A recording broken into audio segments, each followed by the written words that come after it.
Hello, I'm Isaiah Quia. It's Wednesday, November 26, 2025. Welcome to another episode of the Isaiah Quia podcast. On today's show, I'm going to be reading the prologue to Ellen Johnson-Sirleaf 2009 memoir. This chat will be great. Remarkable Life of Africa's First Woman President. In my humble review, this is one of the best memoirs ever written by an African leader, past or present. And I think there should be a sequel to this book, especially about her second term in office. On a side note, President Sirleaf is 87 and lives in Monrovia, Liberia. Let's dive into the prologue. To all the people of Liberia who have suffered so much and now look forward to reclaiming the future. And in memory of my mother, Mata Cecilia Johnson, who instilled in us the value of hard work, honesty, and humility, this child will be great. Memoir of a Remarkable Life by Africa's First Woman President, Ellen Johnson-Sirleaf.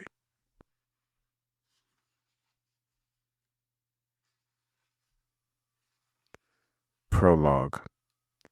If asked to describe my homeland in a sentence, I might say something like this. Liberia is a wonderful, beautiful mix-up country struggling mightily to find itself. Giving more space, however, I will certainly elaborate. Liberia is some 43,000 square miles of lush, well-watered land on the bush of West Africa. A country slightly larger than the state of Ohio, a Lilliputian nation with a giant history. It has a population of 3.5 million people from some 16 ethnic groups speaking some 16 indigenous languages plus English. It has never known hurricanes, tornadoes, earthquakes, droughts, or other natural disasters. Only the occasional flood and the more frequent havoc wreaked by men. Liberia is complicated. To paraphrase Winston Churchill, Liberia is a conundrum wrapped in complexity and stuffed inside a paradox. Then again, it was born that way. The first inhabitants of the region now known as Liberia may have been Jena, a Pygmies according to the Liberian historian Abiyomi Kanga. Soon came the Gola, whom many historians believe to be the first traveling settlers of the land.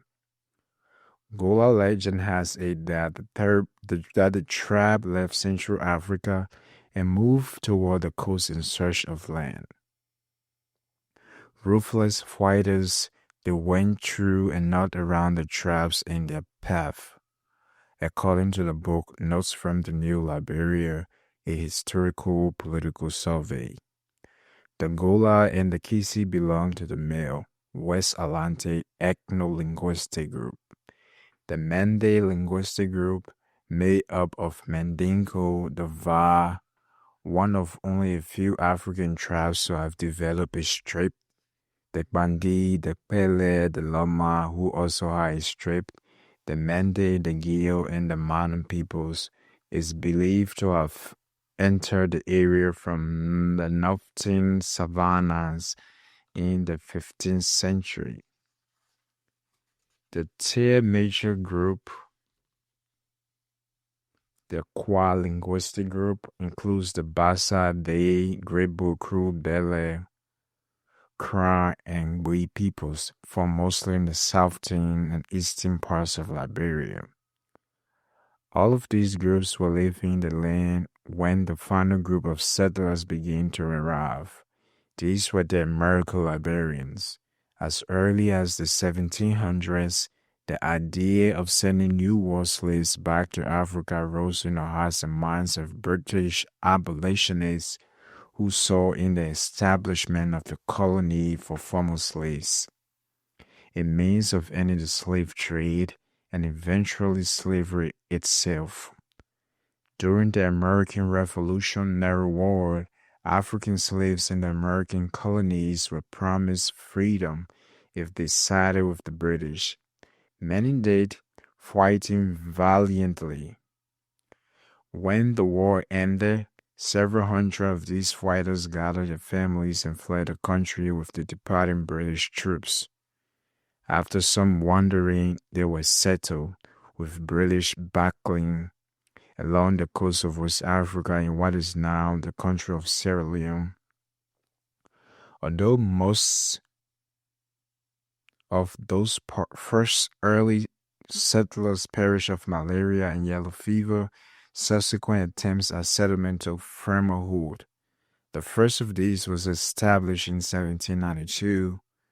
The settlers called their new city Freetown.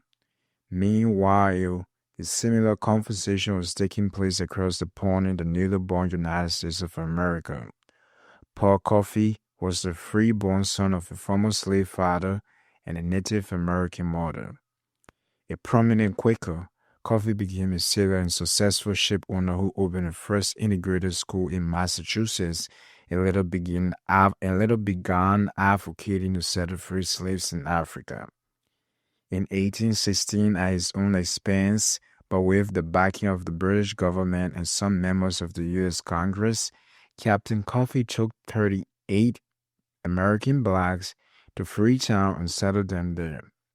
He intended to make this voyage an annual affair, but his untimely death in 1817 put an end to the plans. Still, Coffey had reached a large audience with his pro-colonization arguments.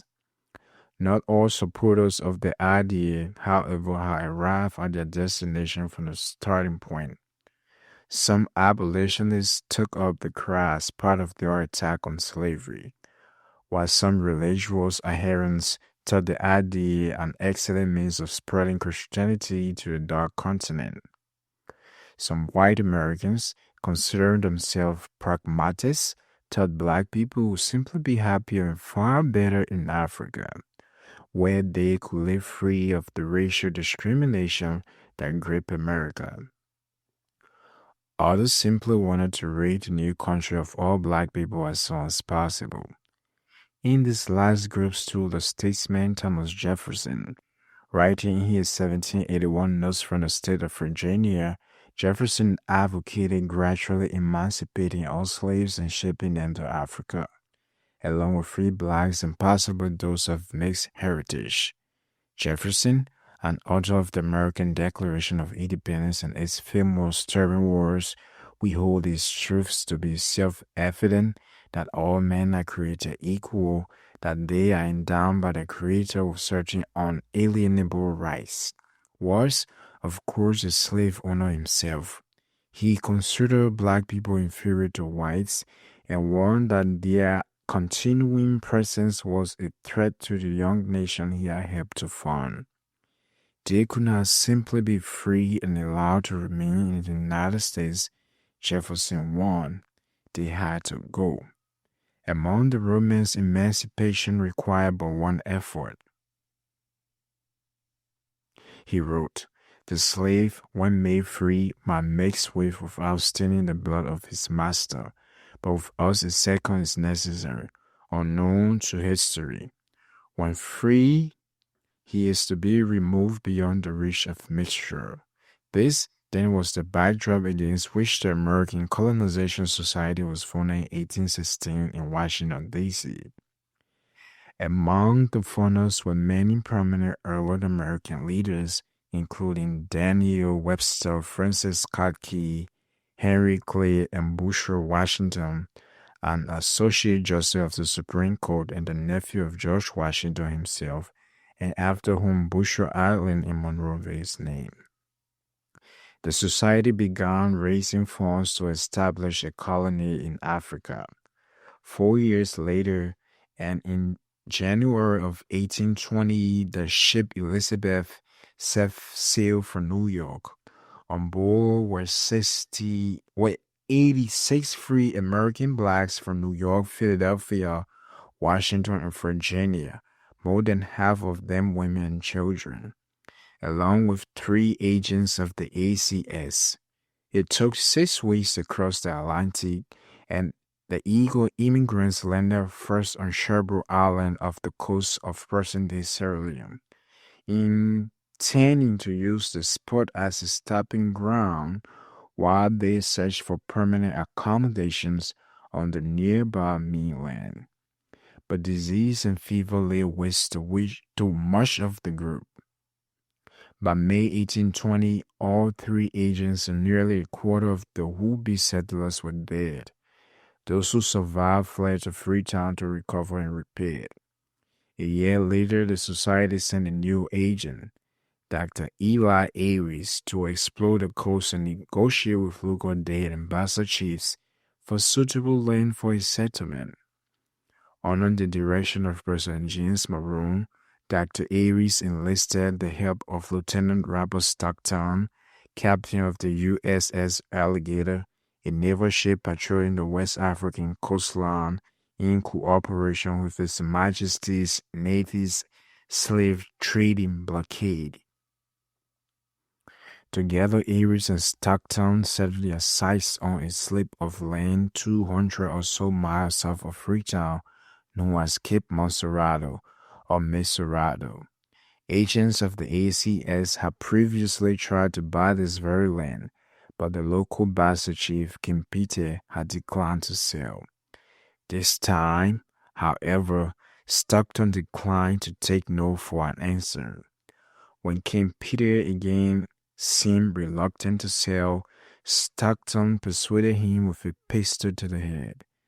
Thus, in December 1821, the ACS gained a toehold in Africa in exchange for some $300 worth of goods, including muskets, gunpowder, nails, beads, tobacco, shoes, soap, and rum. Stockton also promised that the new immigrants would not interfere with the thriving local slave trade. Soon afterward, the surviving settlers from the Elizabeth, replenished by a fresh ship full of immigrants, took possession of the land. They gave thanks, dubbing their new home Providence Island, and then moved immediately to secure the adjacent mainland. There, the first permanent settlement, originally called Christopolis, was carved from the teak forest. In 1824, the settlement's name was changed to Monrovia in honor of U.S. President ACS member James Maroon, and the colony as a whole became the Commonwealth of Liberia. But the colony, being neither a sovereign nation nor a bona fide colony of a sovereign government, the United States refused to formally designate it as such, faced ever-increasing political threats from foreign governments, especially Britain. So on July 26, 1847, the country declared independence in a document that referenced the oppression of African Americans in the United States and stated that such persons were being driven to make new lives for themselves in Africa. And so Liberia was born. Britain was one of the first governments to recognize the new nation. The United States did not recognize Liberia until the American Civil War. Nonetheless, that initial settler group and those who followed came to call themselves American Liberians. It was an appropriate name, for this band of hopeful immigrants was far more American than African and intended to remain that way. They had adopted the cultures, traditions, and habits of the land of their birth, and these they brought with them when they came. The colonists spoke English and retained the dress, manners, housing, and religion of the American South. They created symbols for this new nation that reflected, to a sometimes startling degree, their American identity and immigrant sensibility. The Liberian flag mimics so closely the American flag that it is easy to mistake it for the latter. The only difference is the number of stars and stripes. The Liberian seal features not only a palm tree, representing our vast natural resources, but a sailing ship to represent the settlers who came from across the seas. The Liberian motto is the love of liberty brought us here. Several passages of our original Declaration of Independence might sound familiar to American ears. We, the people of the Commonwealth of Liberia and in Africa, acknowledging with devout gratitude the goodness of God, do in order to secure these blessings for ourselves and our posterity and to establish justice, ensure domestic peace, and promote the general welfare, hereby solemnly associate and constitutes ourselves a free, sovereign, and independent state by the name of the Republic of Liberia, and do ordain and establish this Constitution for the government of the same. The settlers of modern-day Liberia decided they would plant their feet in Africa, but keep their faces turned squarely toward the United States.